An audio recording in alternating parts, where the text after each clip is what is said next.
Hello दोस्तों, स्वागत है आज आपको हमारे चैनल में। आज हम आप लोगों को पढ़ाने वाले हैं ए लेटर टू गॉड, जो कि इंग्लिश का फर्स्ट चैप्टर है। ये कहानी बहुत मज़ेदार है। इसमें एक किसान है जिसका नाम लेंचो है। उसका फसल खराब हो जाता है बारिश के चलते, ओले पड़ जाते हैं उसके खेतों में। तो वो गॉड को लेटर लिखता है। उस लेटर में के बाद क्या होता है उसको हम कहानी के साथ आगे बताएंगे। इस कहानी के राइटर है J.L. फ्लिंटेस। तो चलिए कहानी को स्टार्ट करते हैं। आ जाते हैं पहले पैराग्राफ में। The house the only in the entire valley set on the crest of low hill. वह मकान जो एक नीची पहाड़ी की चोटी पर स्थित था और यह पूरी घाटी में अकेले स्थित था। From this height one could see the river and the field of ripe corn dotted with a flower that always promised a good harvest. इस ऊंचाई से कोई भी नदी और पके धान के खेतों को फूल से लदे हुए देखा सकता था, जो एक अच्छी फसल का सदा वायदा करते थे। The only thing the earth needed was a downpour और लिस्ट शावर। और पृथ्वी को कम से कम एक चीज़ की ज़रूरत थी, वो थी हल्की फुल्की बरसात। Through out the morning Lencho who knew his field intimately had done nothing else but see the sky toward the north east. सारी सुबह लेंचो, जो अपने खेतों को नज़दीक से जानता था, वह सुबह से ही उत्तर पूर्व दिशा में आकाश की ओर देखता रहा और कुछ नहीं किया। We are really sorry guys, now we were really going to get some water women. वो अपनी पत्नी से कहता है, अब हमें वास्तव में ही कुछ पानी प्राप्त होगा। The women who was preparing supper replied yes God willing. और उसकी पत्नी रिप्लाई करती है, जो कि उस समय भोजन पका रही थी। सपर सपर मतलब होता है रात का भोजन। उस सपर सपर का मतलब होता है भोजन। तो भोजन बनाते हुए वो कहती है, यदि यस गॉड विलिंग, यदि भगवान चाहे तो। उस the older boy were working in the field. उसका बड़ा बेटा फील्ड में काम कर रहा था। while the smaller one were playing near the house until the woman called them all। और उसकी छोटा बेटा ग्राउंड में खेल रहा था जब तक कि उसकी माँ ना बुलाई उसको। कम फॉर डिनर, खाना के लिए बुलाई उनको। It was during the meal that just as Lencho had predicted big drop of rain began to fall. जब खाने के समय ही जैसे लेंचो ने व्यक्त किया था कि बारिश होगा, उसी तरह रेन के बिग ड्रॉप गिरना शुरू हुआ। In the north east Hugh mountain of cloud could be seen approaching. North east पूर्व उत्तरी के हिस्सा से लार्ज माउंटेन मतलब क्लाउड का जो होता है ना, पहाड़ी जैसा, वो इसकी ओर आ रहा था। The air was fresh and sweet, और हवा सुहानी और मीठी थी। The man went out for no other reason than to have the pleasure of feeling the rain on his body. वो आदमी घर से बाहर निकला और किसी चीज़ के लिए न, बस उसको अपने शरीर पर रैन की फुहारें चाहिए थी बस। और नीचे आ जाते हैं।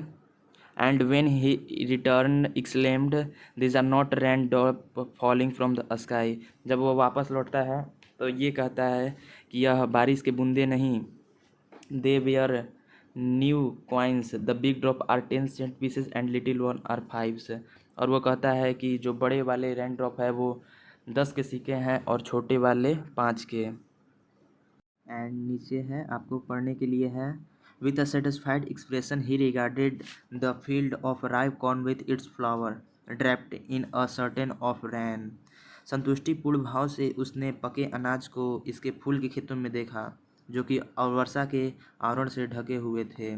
But suddenly a strong wind began to flow and along with rain very large hailstone began to fall। पर अचानक बहुत तेज़ी से हवा बहने लगा और पत्थर की ओलों की बरसात हो गई। हेलस्टोन का यहाँ पे मतलब है पत्थर, जो कि ओले होते हैं, हमें देखने को मिलते हैं। This truly did resemble new silver coins. The boy exposing themselves to ran out to collect the frozen pearls. ये बिल्कुल ही सिल्वर के कॉइन्स की तरह थे और उनके बच्चे जो कि बाहर निकल कर उन्हें बटोरने में लग गए। It's really getting bad now exclaimed the man. और वो आदमी कहता है ये बहुत बुरा हो रहा है। I hope it passes quickly. It did not pass quickly. और वो कहता है कि ये बहुत जल्दी पास हो गया, लेकिन वो बहुत जल्दी पास नहीं होता है। For an hour the hail rained on the house, the garden, the hillside, the cornfield, on the whole valley। और लगभग आधे घंटे, 4 एन हावर नहीं, आधे घंटे नहीं, पूरे 1 घंटे तक ये बरसात हुई और उसका पूरा बगीचा, पूरा पहाड़ी क्षेत्र और उसका खेत और पूरा वैली में ही पूरा पत्थरबाज हो गया, मतलब ओले की पूरी बरसात हो गई। The field was white as if covered with salt. उसका फील्ड ऐसा वाइट हो गया कि लग रहा था कि पूरा सॉल्ट उसमें भरा गया है। नॉट और leaf remained on the tree. कोई एक पत्ता भी नहीं बचा था ट्री पे। The corn was totally destroyed. उसका कॉर्न का जो खेती था, जो खेत उसने जोत रखा था, वो पूरा डिस्ट्रॉय हो गया। The flower were gone from the plants. और जो फूल थे वो प्लांट से नीचे गिर गए थे। Lencho soul was filled with sadness. और लैंचो बहुत दुखी हो गया। When the storm had passes. जब वो स्टॉर्म पास हो गया, he stood in the middle of the field and said to his son. जब वो वर्षा जो बीत गया, तब वो अपने खेत के बीचों बीच जाके अपने बच्चों से कहा, a plague of locusts would, next paragraph, have lived more than this. एक टीडी दल भी इससे ज़्यादा पीछे छोड़ देती, परंतु ओलोवृष्टि ने कुछ नहीं छोड़ा। This year we will have no corn. इस साल हमारे पास एक भी कॉर्न नहीं है, मतलब कुछ अनाज नहीं है। That night was sorrowful one. ये नाइट हम लोग के लिए बहुत दुखी था। All our work for nothing. हमारा सब काम व्यर्थ है। There is no one can help us. कोई हमारा हेल्प नहीं करेगा। We will go hungry this year. हम लोग भूखे रहेंगे इस साल। But in the hearts of all who lived in that solitary house in the middle of the valley there was a single help from God। लेकिन उस घाटी के मध्य में, इस एकांत महाकान में रहने वाले के सभी दिलों में केवल मात्र एक आशा थी, परमात्मा से आशा। Don't be so upset. इतना मत घबराओ। Even though this seems like a total loss. ऐसा मत सोचो कि पूरा लॉस हो गया। Remember no one die of hunger. याद रखो कोई भूख से नहीं मरता। That's what they say, no one die of hunger. लोग यही बात करते हैं, कोई भूख से नहीं मरता है। All through the night Lencho thought only of his one hope, the help of God. सारी रात लेंचो सोचता रहा केवल एक आशा के बारे में, the help of God. whose eyes as he had been instructed see everything even what is deep in one conscience। परमात्मा की सहायता की आशा, जिसकी दृष्टि जो कि व्यक्ति की अंतरात्मा की भांति सर्वत्र रहती है। Lencho was an ox of man working like animal in the field but still he knew how to right.